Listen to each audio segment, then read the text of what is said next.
হরে কৃষ্ণ।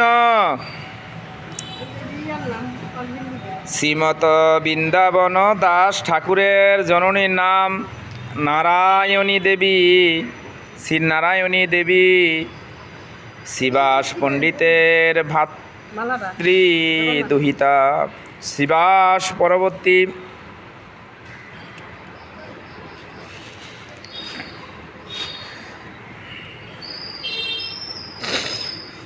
কালে কুমার হট্টে গিয়ে বসবাস করেছিলেন।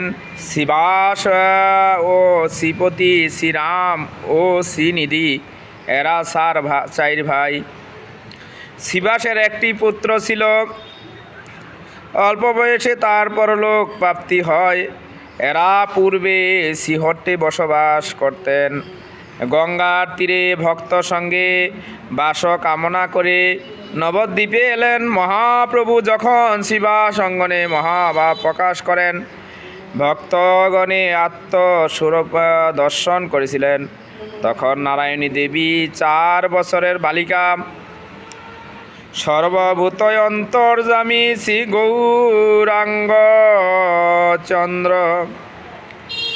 আজ্ঞা কইলা নারায়ণী কৃষ্ণ বলি কান্দ। 4 বৎসরের সেই উন্মুক্ত চরিত্র হা কৃষ্ণ বলিয়া কান্দে নাহিক সম্মিত। অঙ্গ বহি পরে ধরা পৃথিবীর তোলে, পূর্ণ পরিপূর্ণ স্থলে নারায়ণের জলে। নারায়ণী দেবীর পুত্র বৃন্দাবন দাস ঠাকুর, তিনি চৈতন্য ভাগবতে নারায়ণী দেবীর কিরূপ গৌর সুন্দর স্নেহ পাত্রী ছিলেন তা লিখেছেন। ভোজনের অবশেষে যতে গো আসিল, নারায়ণী পূর্ণবতী তাহা সে পাইল। হরে কৃষ্ণ। মহাপ্রভু ভোজনের পরে যাহা কিছু ছিল তাহা কাকে দিলেন? মহাপ্রভু ভোজনের শেষে কাকে দিলেন সেগুলি নারায়ণী দেবীকে দিলেন।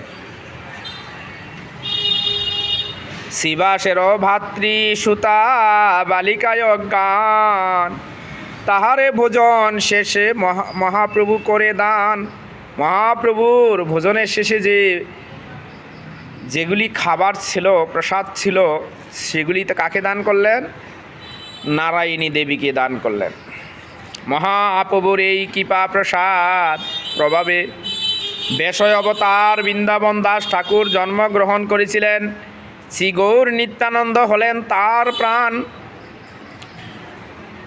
শ্রীমত বৃন্দাবন দাস ঠাকুর স্থায়ী পিতৃ পরিচয় কোনো স্থানে দেন নাই, সর্বত্রই জননীর পরিচয় দিয়েছিলেন।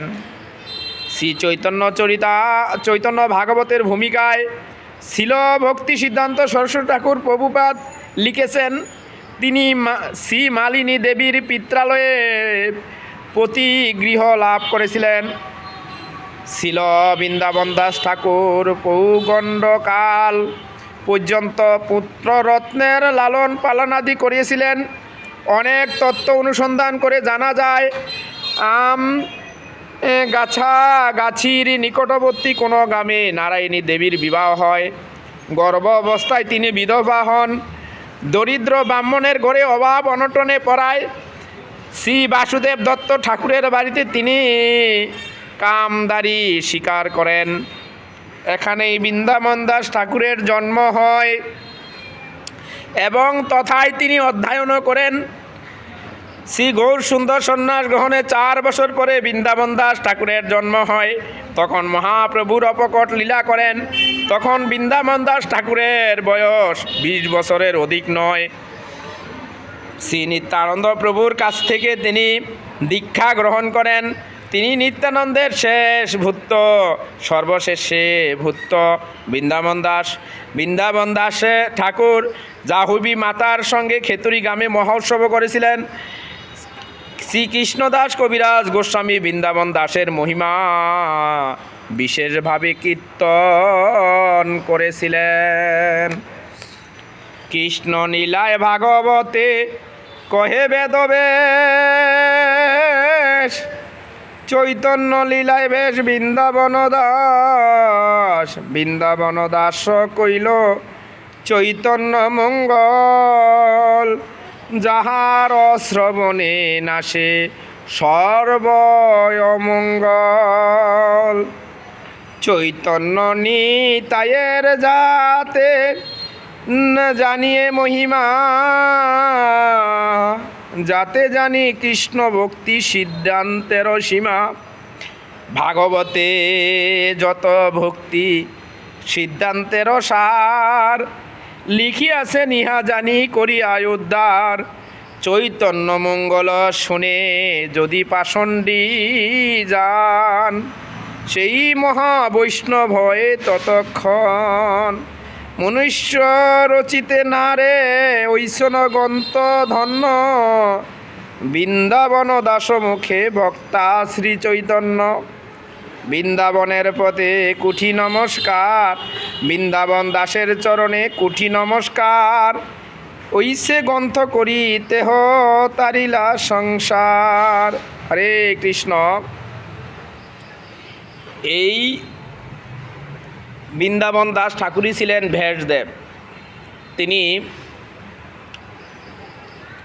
এই ভেষদেব তিনি পরবর্তীতে বৃন্দাবন দাস ঠাকুর রূপে তিনি এই জগতে আবির্ভূত হন। তিনি বৃন্দাবন দাস ঠাকুরের অনেক সেই রচিত গ্রন্থ আমাদের হৃদয়কে পরিশুদ্ধ করেছে। তাই আজকে ওনার আবির্ভাব তিথি। যদিও ওনার আবির্ভাব তিথি পালন করা আমাদের একান্ত কর্তব্য। আজকে একাদশী ছিল, একাদশীর পরে যারা প্রসাদ না খেলেই উপবাস হয়ে যায়, কারণ যেহেতু উপবাস পালন করতে হয়েছিল একাদশীর, তাই আজকে খুব ভাগ্যবান দ্বাদশীতে ওনার আবির্ভাব তিথি পড়েছে। হরে কৃষ্ণ।